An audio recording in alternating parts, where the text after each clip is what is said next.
सबसे पहले मैं गृह मंत्री के उस बयान का जिक्र करना चाहता हूं जिसमें उन्होंने कहा है कि 24 में आया, 25 में आया, 26 में आऊंगा और जब 26 में आऊंगा तो नक्सलवाद खत्म हो जाएगा। ये सबसे बड़ी लाइन है।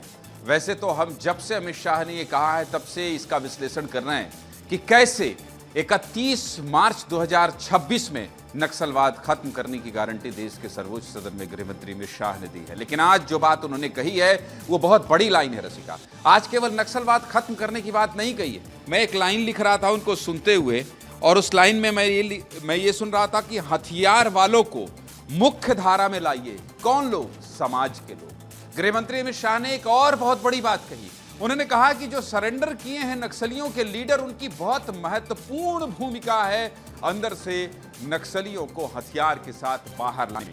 इसके अलावा 2000 से ज्यादा सरेंडर किया है माओवादियों ने। एक बात और दोहराई है गृह मंत्री अमित शाह ने कि हमारा मकसद सिर्फ ये नहीं है कि हम उन्हें खत्म करें, हम उन्हें मारें। उनका कहना है कि 2000 से ज्यादा लोगों ने सरेंडर किया है। मतलब जो माओवादी सरेंडर करना चाहते हैं उनका स्वागत है और जो समाज के लोग हैं, जो सरेंडर बड़े नक्सली हैं, वो इस पर मदद करें। इसके अलावा उन्होंने एक बहुत बड़ी बात कही। वो ये बड़ी बात क्या है? स्पोर्ट्स अथॉरिटी ऑफ इंडिया, मतलब भारत सरकार खेल मंत्रालय के अधिकारी कहां बैठे हैं? जहां अमित शाह बस्तर में बैठे हैं, रैली कर रहे हैं, सभा को संबोधित कर रहे हैं, बस्तर ओलंपिक चल रहा है और यहां से कहां की उड़ान तय करने की बात कर रहे हैं गृह मंत्री अमित शाह। सोचिए कि स्पोर्ट्स अथॉरिटी ऑफ इंडिया, खेल मंत्रालय, भारत सरकार के लोग यहां आकर बस्तर में, इस बस्तर के ओलंपिक को, यह बहुत बड़ी खबर है। यह बहुत बड़ी खबर है। इस खबर को मुझे लगता है विशाल और धर्मेंद्र जी ब्रेक करना चाहिए कि बस्तर ओलंपिक में उन बच्चों के चयन के लिए, उनकी प्रतिभा जानने के लिए भारत सरकार, खेल मंत्रालय, स्पोर्ट्स अथॉरिटी ऑफ इंडिया के अधिकारी बैठे हैं ताकि बस्तर ओलंपिक के लड़के देश के लिए ओलंपिक खेल सके। कितनी बड़ी बुनियाद रखी जा रही है, कितनी बड़ी कल्पना है नक्सलवाद को खत्म करने के लिए। इसके अलावा क्या कहा है? उन्होंने कहा हर घर में 5 किलो अनाज। उन्होंने कहा है हर घर में 5 लाख का इलाज, हर घर में नल जल योजना, हर घर में प्रधानमंत्री आवास योजना। ये जो 7 जिलों का बार बार जिक्र कर रहे थे, बहुत बड़ी बात उन्होंने कही है। और उन्होंने ये भी बताया कि इस बार 3,91,000 खिलाड़ियों ने हिस्सा लिया है बस्तर ओलंपिक में। सोचिए, करीब 4 लाख बस्तर की युवा युवतियों ने इस बस्तर ओलंपिक में हिस्सा लिया है।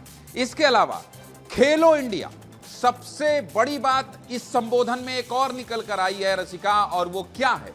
वो ये है कि खेलो इंडिया ट्राइबल गेम, इसकी मेजबानी बस्तर करेगा, इसकी मेजबानी छत्तीसगढ़ करेगा।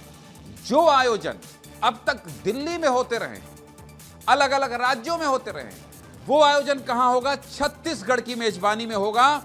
और इसके लिए किसका जिक्र किया है गृह मंत्री अमित शाह ने? उन्होंने कहा है कि प्रधानमंत्री मोदी ये चाहते हैं कि छत्तीसगढ़ को खेलो इंडिया ट्राइबल गेम की मेजबानी मिले।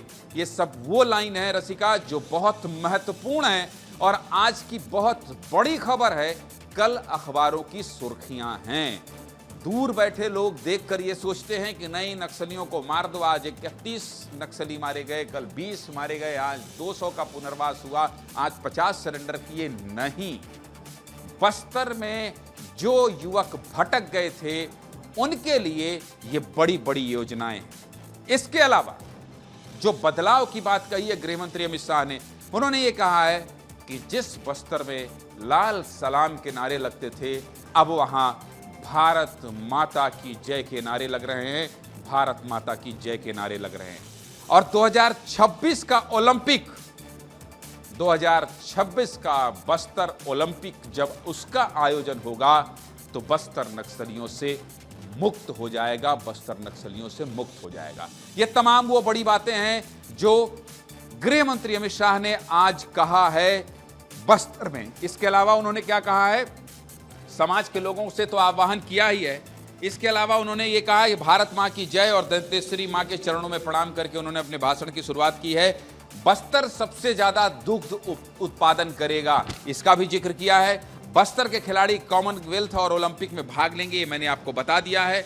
नक्सली की तरह विस्तार, नक्सली नाक की तरह बस्तर के विकास पर फन बढ़ाकर बैठे थे, लेकिन अब क्या हो रहा है, अब वही सरेंडर कर रहे हैं। 700 से ज्यादा नक्सल पीड़ित लोगों ने भाग लिया, बहुत खुशी हुई, 700 से ज्यादा। और इसके अलावा सरेंडर नक्सलियों की भी टोली थी। तो कुल मिलाकर ये कुछ महत्वपूर्ण बिंदु हैं। इसके अलावा उन्होंने कहा है कि गोलियों की गूंज जगह स्कूल की घंटी बज रही है, बस्तर में भय नहीं भविष्य बन रहा है, ये बहुत महत्वपूर्ण लाइन है।